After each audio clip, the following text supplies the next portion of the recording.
Good afternoon and welcome to United Way for Southeastern Michigan's virtual town hall with Oakland County Executive David Coulter.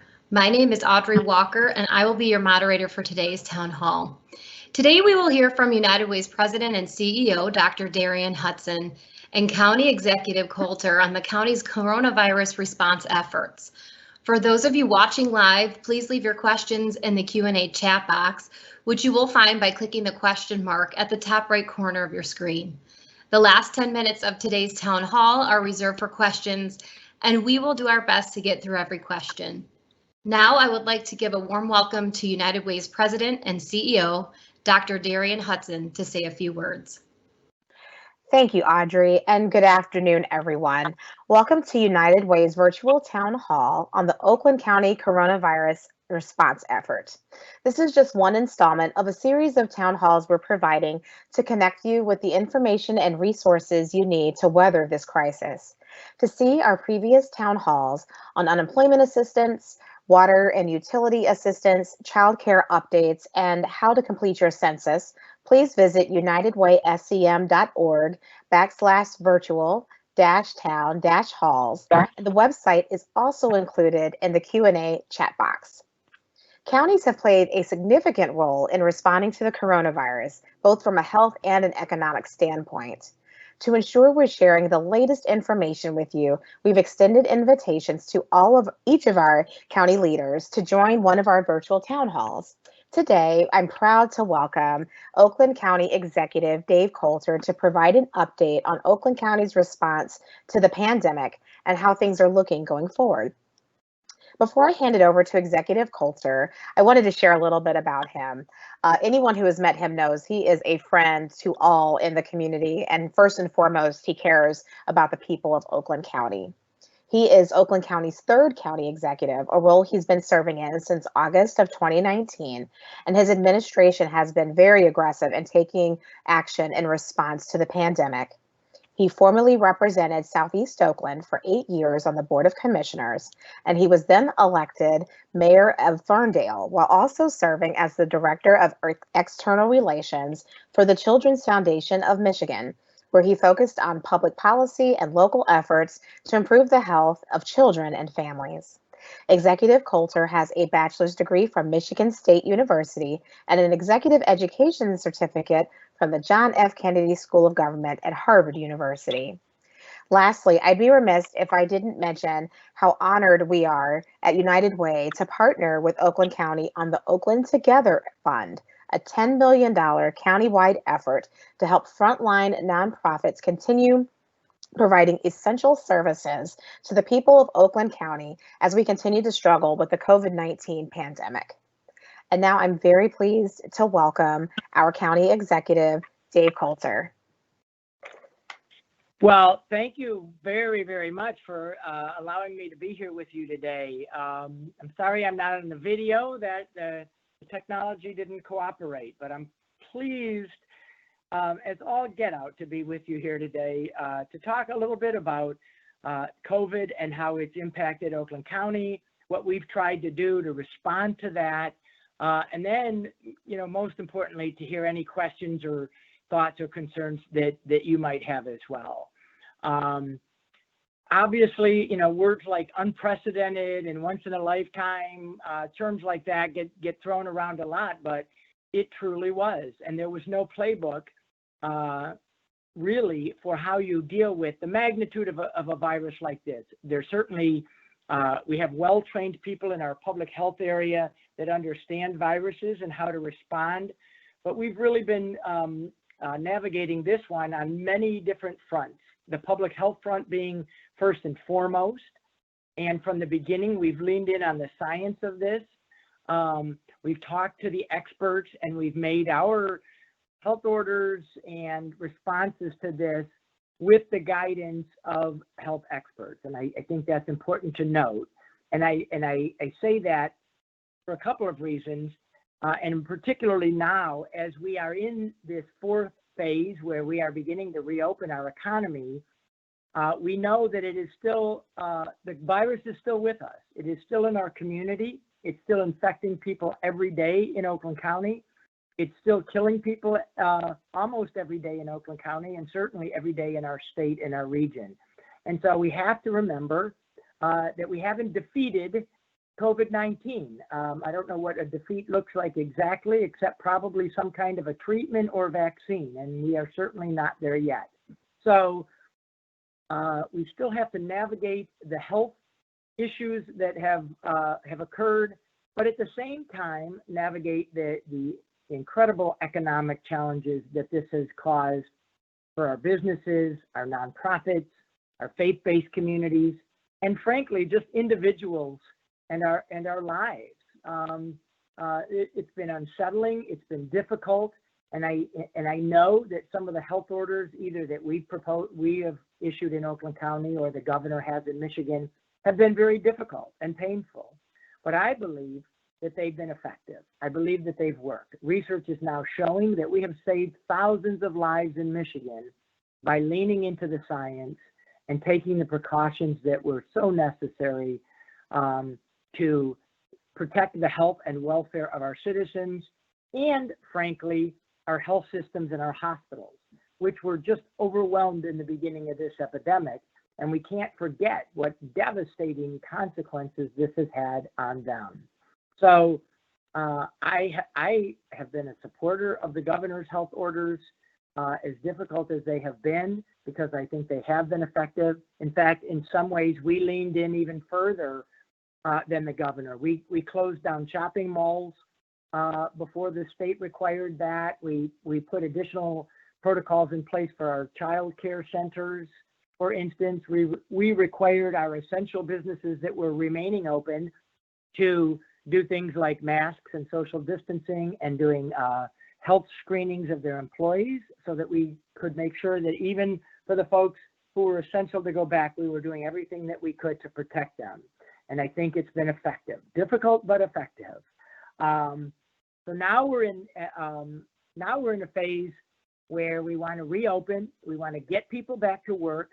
I would say as quickly, but still as safely as possible. And so while we can all celebrate the fact that more and more activities are allowed, we can't forget the fact that the virus is still with us, and we continue to have to take serious protocols to make sure that we minimize the spread of the virus. So, I can give you some examples of what we've done. Some of you here are from the nonprofit sector, and we recently announced a couple of months ago a $10 million grant program in partnership with our great friends at United Way, who are really the experts at evaluating and understanding what's happening in the nonprofit sector. And so we partnered with them, and I'm so appreciative of Dr. Hudson and the entire United Way crew for helping us do that quickly, but fairly, and to make the biggest impact possible with those dollars. I know United Way has gone above and beyond that and is doing all sorts of other programs in our region, and we're just so grateful that organizations like United Way exist to help us do that. So those monies are being, those applications are being evaluated now, and those funds will be coming. We've leaned in just as strongly on our small businesses. To us, small business is 50 employees or less. Small businesses represent 93% of the businesses in Oakland County. They employ hundreds of thousands of our residents and people in this region. And so keeping them afloat and helping them get through this pandemic has been a huge concern of ours.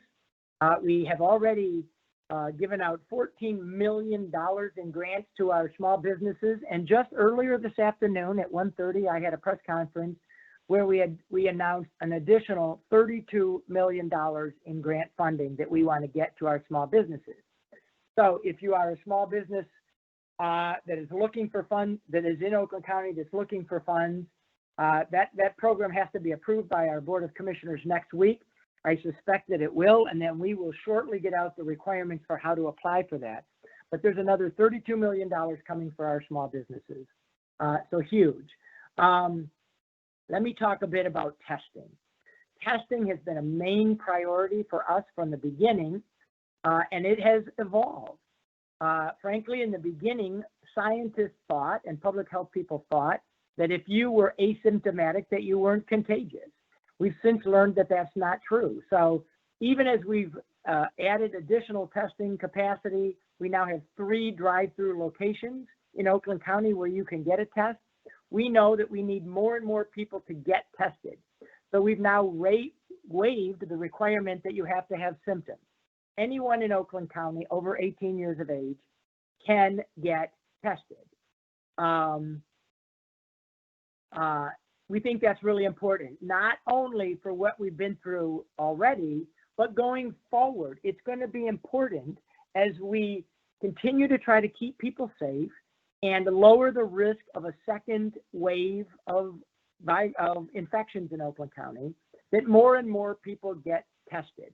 So we're really pushing for people to get tested if you can. We have 3 drive-through locations, one on our county campus in Pontiac, one at our health office in Southfield, and another in Novi at the Novi City Complex there. You have to make an appointment, so you call our nurse on call and you make an appointment. But getting tested and the contact tracing that follows testing is going to be critical for us to isolate this virus in the county and make sure that we don't have happen what we're starting to see happen in states like Florida and Arizona, that, you know, one could argue may have opened too soon or reopened too soon, and now they're having another wave happen. And so I think the best thing that we can do for our nonprofits and our business community and our residents of Oakland County is to make sure that we mitigate that second wave.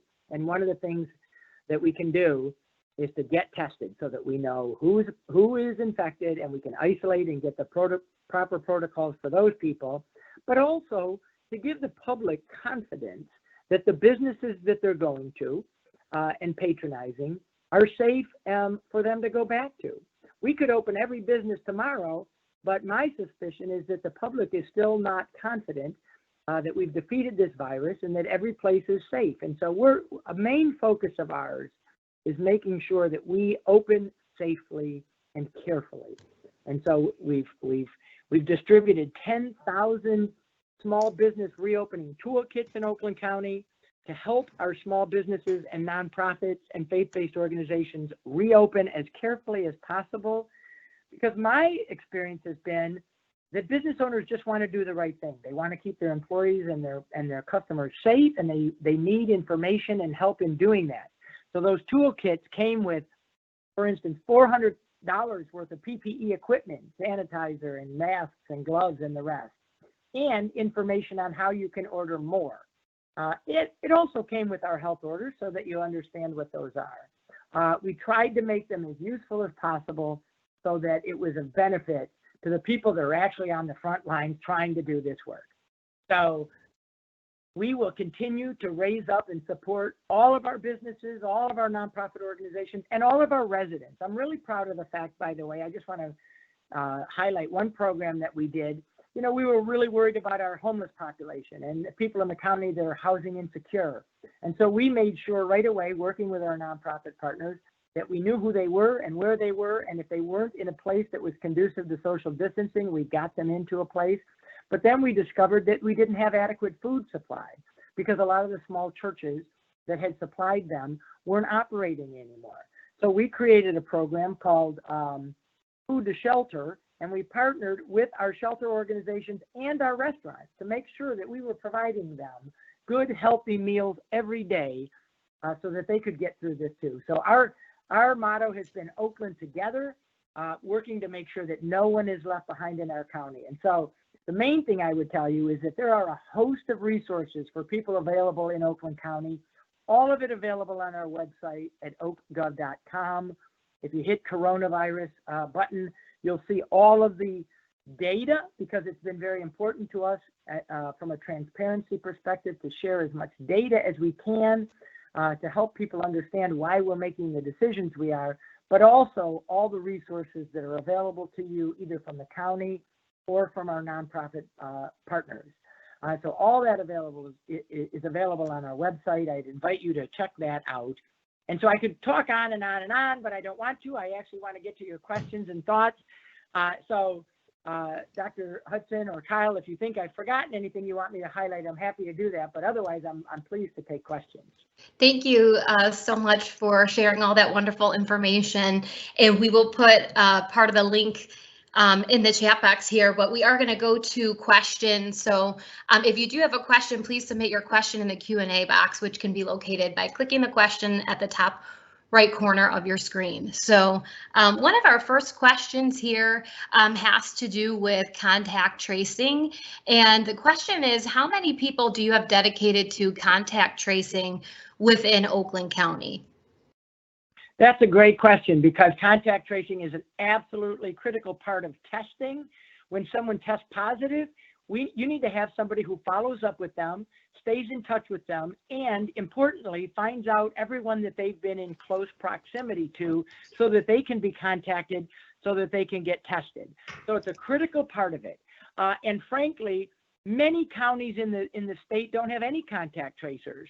And so you're hearing a lot about this at a state level, that the state is in the process of hiring more and more contact tracers. Those are primarily for the counties that don't have a lot of contact tracing. We're very fortunate in Oakland County that we had a robust department. We currently have 150 people available to do contact tracing in Oakland County, because we know this is going to be a huge undertaking.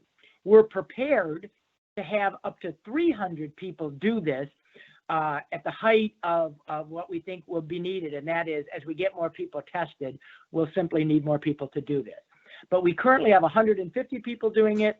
We're prepared to do more if necessary, because it is so important. But when you hear about the state hiring thousands of people to do this, it is primarily because there are other places in the state and other counties that don't have the robust response that we do. Okay, great. And as far as testing, I know you mentioned there are 3 drive-through locations in Oakland County, and you had mentioned that you need to make an appointment, but what, if anything else, can someone expect, or do they need to bring with them or to be prepared for when they go get tested? Yeah, great question. Testing is actually really simple, because they will ask you all the information that we need when you call our nurse on call number. And by the way, our nurse on call number is 1-248-848-5533. And they'll ask you, they'll ask you the questions they need. They'll tell you the information to bring. And then it's a simple matter of driving up for your appointment. The whole process takes about 5 to 10 minutes tops. It's actually very simple, but our nurses will walk you through all the questions and information that you need to have available. Okay. And then this one is more for businesses and then people wanting to go back out into their community, into businesses. But what is being done when businesses are not complying with some of these or health orders, as far as like not wearing masks or not requiring masks of customers? That is another great question, and unfortunately, we do see businesses who are not complying. I've said from the beginning of this pandemic that we don't have enough police officers or sheriff's deputies to arrest everybody who's not wearing a mask, who's not operating in the safest manner possible. So it really does, to some degree, require voluntary compliance. We certainly follow up when people make complaints to us, and we have a hotline that we set up. That's actually a different number. It's 1-800-858-1000. And if anyone calls that number, you can make a complaint about a business that you don't believe is operating in the appropriate fashion. I'm proud to say the overwhelming majority of businesses are trying to do the right thing. So sometimes what I recommend is just talking to the manager and saying, hey, are you aware that, people are supposed to be wearing masks, or they're supposed to be social distancing? And if you're really uncomfortable, I also suggest telling the manager that you don't feel comfortable in that establishment, and you're going to spend your money somewhere else, but you're happy to come back when the environment feels safe to you. I think that's a very powerful message to send to our business owners. But if you're not comfortable doing that, you can certainly call our hotline, and we will give that to either the health department or, in some cases, the sheriff's department, which also has an enforcement responsibility here too. But I think it's important to speak up. Don't just get mad and walk away. Tell us, tell the business owner or manager on call at that time, because it's really important that we get their compliance. And can you repeat that number for us once again, please? Yeah, so, and it's 1-800-858-1000. Okay, great. And you can call that number for any COVID-related issue in Oakland County. It's sort of our 211 number, but specifically this issue as well. Okay. Now we've got another question here, and this is for renters and homeowners that have been protected on a moratorium on evictions and foreclosures. How will Oakland County prevent a tidal wave of people losing their homes once that is lifted? That is a very difficult question because the moratorium is going to expire, and so what we can do is marshal our resources to help with housing assistance and support. We're working through that now with our Community and Home Improvement Division to figure out how we can offer more support as that's coming. I don't have a specific program to point you to today, but I will tell you that we're very concerned about that, especially in some of our more vulnerable communities that have already been hardest hit by coronavirus, and then on top of it, some of them are more low-income communities. So it's something that we're very aware of and conscious of and working through. I'd like to see an extension of the moratorium, frankly, but we do have rental and mortgage assistance available through the county, and so if you find yourself in that situation, you should call us and you can call that hotline number and they'll put you in touch with the right people, because we also have housing counselors that are already a part of our staff that can help you navigate those issues. Okay, great. And we have time just for about one more question, and just kind of getting some of your thoughts on, we have a question here about how schools are still closed, but daycares are open up. And some people are concerned about class size limitations, and just curious if there's been any talk in the county about what that looks like, or restrictions or limitations on that. Yeah, there sure have. And we've been working very closely with the Oakland ISD, which, oversees all of our school districts, and been very concerned about that and helping them navigate what reopening looks like. What kind of guidelines that they'll need to do, what kind of social distancing. I know that they're also planning on having options for distance learning in every school district in Oakland County. And I'm also really proud to say we did a press conference last week where we unveiled that Oakland County is going to temporarily hire 6 nurses that will be trained in coronavirus. And they will work directly with our school districts to help them create their plans for how to reopen safely. So we're going to have 6 healthcare professionals working with our school districts.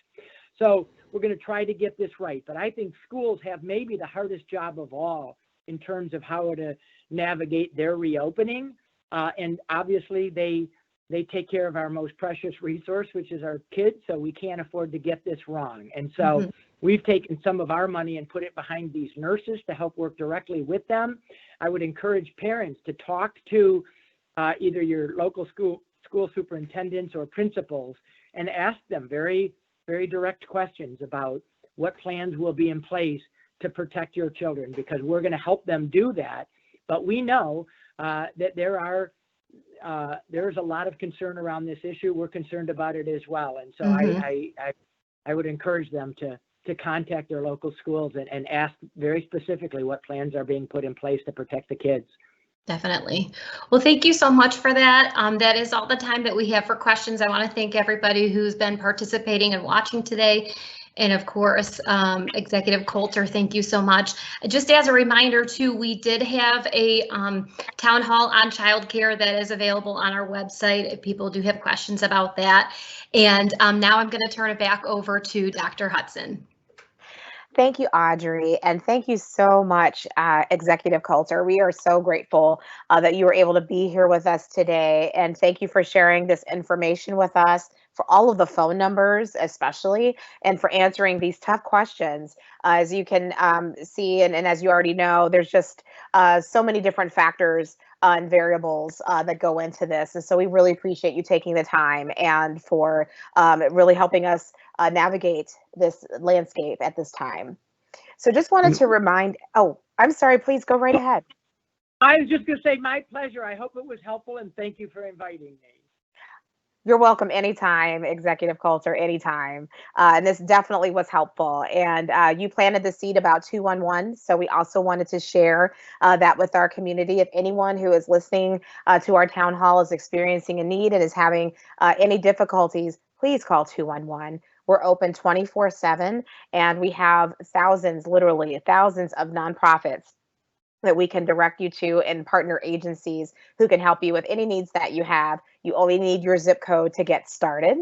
You can also find information on our website if you go to unitedwaysem.org/211, and you can type in words like diapers or rental assistance, and you'll be able to find these resources as well. Also wanted to make sure that you were aware of the alerts that are available for our future town halls, or to view our previous town halls. You can visit unitedwaysem.org/virtual-town-halls, and the website is also located in the chat box. Our next town hall will be on June 24th at 10 a.m. on the topic of getting back to work with Michigan Works with Oakland County Michigan Works Director Jennifer Llewellyn. During this pandemic, we know that families and individuals throughout our region are still struggling to make ends meet. That's why we are asking Congress to provide supports for families in the next COVID-19 relief package. If this is something that you also support and want to see happen, we ask that you join us by visiting standwithunitedway.org. Thank you, everyone, for being with us today. Stay safe, stay healthy, and live united.